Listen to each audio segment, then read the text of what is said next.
Capítulo 6. Por isso, pondo de parte os princípios elementares da doutrina de Cristo, deixemo-nos levar para o que é perfeito, não lançando de novo a base do arrependimento de obras mortas e da fé em Deus, o ensino de batismos e a imposição de mãos, da ressurreição dos mortos e o juízo eterno. Isso faremos se Deus permitir. É impossível, pois, que aqueles que uma vez foram iluminados e provaram o dom celestial e se tornaram participantes do Espírito Santo e provaram a boa palavra de Deus e os poderes do mundo vindouro e caíram, sim, é impossível outra vez renová-los para arrependimento, visto que, de novo, estão crucificando para si mesmos o Filho de Deus e expondo-o à ignomínia. Porque a terra que absorve a chuva que frequentemente cai sobre ela e produz erva útil para aqueles por quem é também cultivada, recebe bênção da parte de Deus. Mas se produz espinhos e abrolhos, é rejeitada e perto está da maldição, e o seu fim é ser queimada. Quanto a vós outros, todavia, ó amados, estáis persuadidos das coisas que são melhores e pertencentes à salvação, ainda que falamos desta maneira.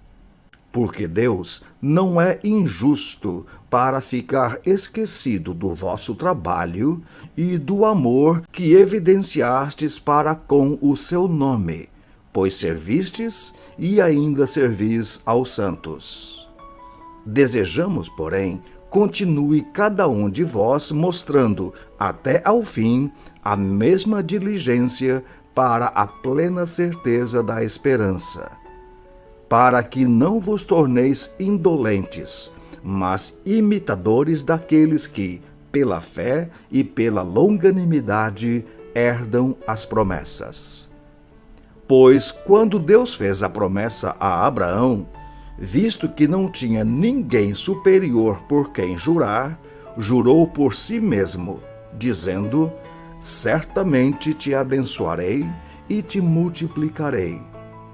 E assim, depois de esperar com paciência, obteve Abraão a promessa. Pois os homens juram pelo que lhes é superior, e o juramento, servindo de garantia para eles, é o fim de toda contenda. Por isso Deus, quando quis mostrar mais firmemente aos herdeiros da promessa a imutabilidade do seu propósito, se interpôs com juramento, para que, mediante duas coisas imutáveis, nas quais é impossível que Deus minta, forte alento tenhamos nós que já corremos para o refúgio, a fim de lançar mão da esperança proposta, a qual temos por âncora da alma, segura e firme, e que penetra além do véu, onde Jesus, como precursor, entrou por nós, tendo se tornado sumo sacerdote para sempre, segundo a ordem de Melquisedeque. Capítulo 7. Porque este Melquisedeque, rei de Salém, sacerdote do Deus Altíssimo, que saiu ao encontro de Abraão quando voltava da matança dos reis e o abençoou, para o qual também Abraão separou o dízimo de tudo, primeiramente se interpreta rei de justiça. Depois também é rei de Salém, ou seja, rei de paz. Sem pai, sem mãe, sem genealogia, que não teve princípio de dias nem de existência. Entretanto, feito semelhante ao Filho de Deus, permanece sacerdote perpetuamente. Considerai, pois, como era grande esse a quem Abraão, o patriarca, pagou o dízimo, tirado dos melhores despojos.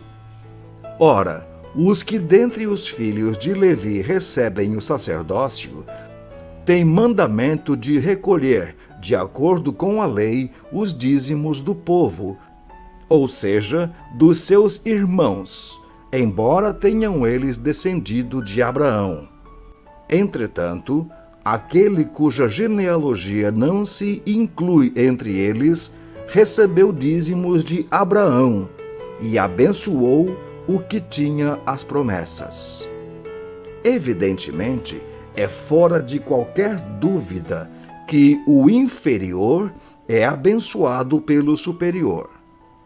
Aliás, aqui são homens mortais os que recebem dízimos, porém ali, aquele de quem se testifica que vive. E, por assim dizer, também Levi, que recebe dízimos, pagou-os na pessoa de Abraão, porque aquele ainda não tinha sido gerado por seu pai quando Melquisedeque saiu ao encontro deste. Se, portanto, a perfeição houvera sido mediante o sacerdócio levítico, pois nele baseado o povo recebeu a lei, que necessidade haveria ainda de que se levantasse outro sacerdote, segundo a ordem de Melquisedeque, e que não fosse segundo a ordem de Arão? Pois, quando se muda o sacerdócio, necessariamente há também mudança de lei. Porque aquele de quem são ditas estas coisas pertence a outra tribo, da qual ninguém prestou serviço ao altar.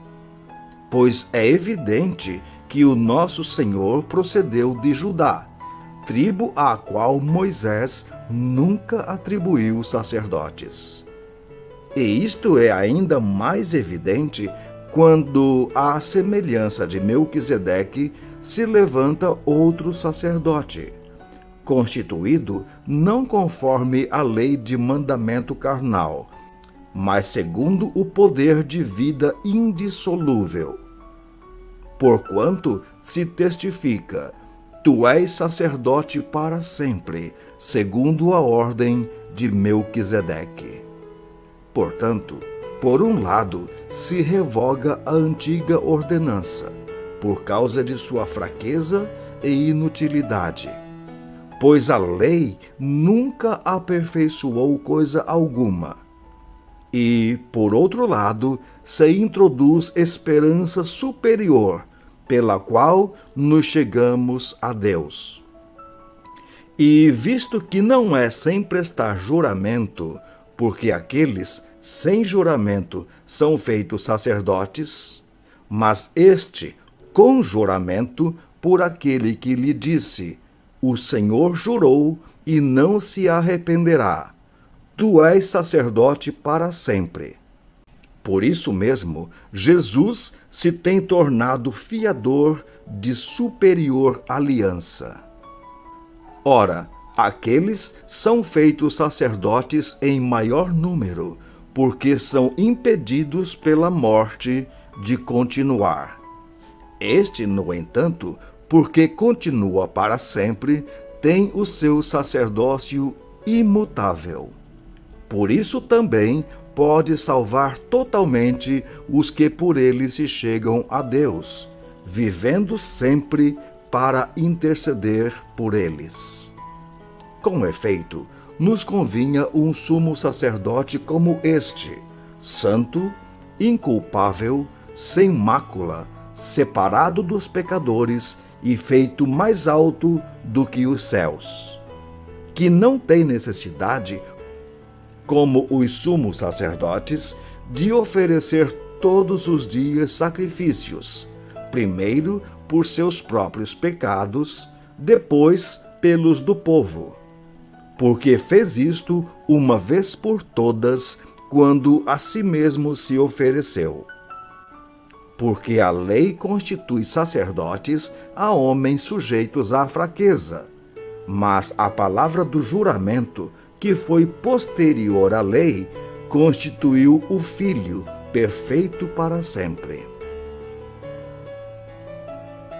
Capítulo 8. Ora, o essencial das coisas que temos dito é que possuímos tal sumo sacerdote que se assentou à destra do trono da majestade nos céus, como ministro do santuário e do verdadeiro tabernáculo que o Senhor erigiu, não o homem. Pois todo sumo sacerdote é constituído para oferecer tanto dons como sacrifícios. Por isso, era necessário que também esse sumo sacerdote tivesse o que oferecer. Ora, se ele estivesse na terra, nem mesmo sacerdote seria, visto existirem aqueles que oferecem os dons segundo a lei, os quais ministram em figura e sombra das coisas celestes. Assim como foi Moisés divinamente instruído, quando estava para construir o tabernáculo. Pois, diz ele, vê que faça todas as coisas de acordo com o modelo que te foi mostrado no monte. Agora, com efeito, obteve Jesus ministério tanto mais excelente, quanto é ele também mediador de superior aliança, instituída com base em superiores promessas. Porque, se aquela primeira aliança tivesse sido sem defeito, de maneira alguma estaria sendo buscado lugar para uma segunda.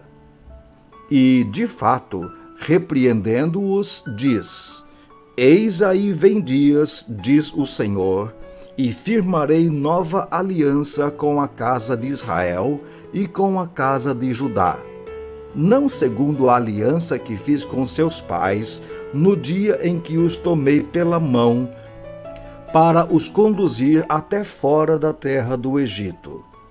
Pois eles não continuaram na minha aliança, e eu não atentei para eles, diz o Senhor. Porque esta é a aliança que firmarei com a casa de Israel depois daqueles dias, diz o Senhor. Na sua mente imprimirei as minhas leis. Também sobre o seu coração as inscreverei. E eu serei o seu Deus, e eles serão o meu povo. E não ensinará jamais cada um ao seu próximo, nem cada um ao seu irmão, dizendo: Conhece ao Senhor, pois todos me conhecerão, desde o menor deles até ao maior. Pois para com as suas iniquidades usarei de misericórdia, e dos seus pecados jamais me lembrarei. Quando ele diz nova, torna antiquada a primeira. Ora, aquilo que se torna antiquado e envelhecido está prestes a desaparecer. Capítulo 9. Ora, a primeira aliança também tinha preceitos de serviço sagrado e o seu santuário terrestre. Com efeito, foi preparado o tabernáculo, cuja parte anterior, onde estavam o candeeiro e a mesa e a exposição dos pães, se chama o Santo Lugar. Por trás do segundo véu se encontrava o tabernáculo que se chama o Santo dos Santos, ao qual pertencia um altar de ouro para o incenso e a arca da aliança totalmente coberta de ouro, na qual estava uma urna de ouro contendo o maná, o bordão de Arão que floresceu e as tábuas da aliança. E sobre ela os querubins de glória que, com a sua sombra, cobriam o propiciatório. Dessas coisas, todavia, não falaremos agora pormenorizadamente. Ora, depois de tudo isso assim preparado, continuamente entram no primeiro tabernáculo os sacerdotes para realizar os serviços sagrados. Mas no segundo, o sumo sacerdote, ele sozinho, uma vez por ano, não sem sangue, que oferece por si e pelos pecados de ignorância do povo, querendo com isto dar a entender o Espírito Santo que ainda o caminho do santo lugar não se manifestou, enquanto o primeiro tabernáculo continua erguido. É isto uma parábola para a época presente.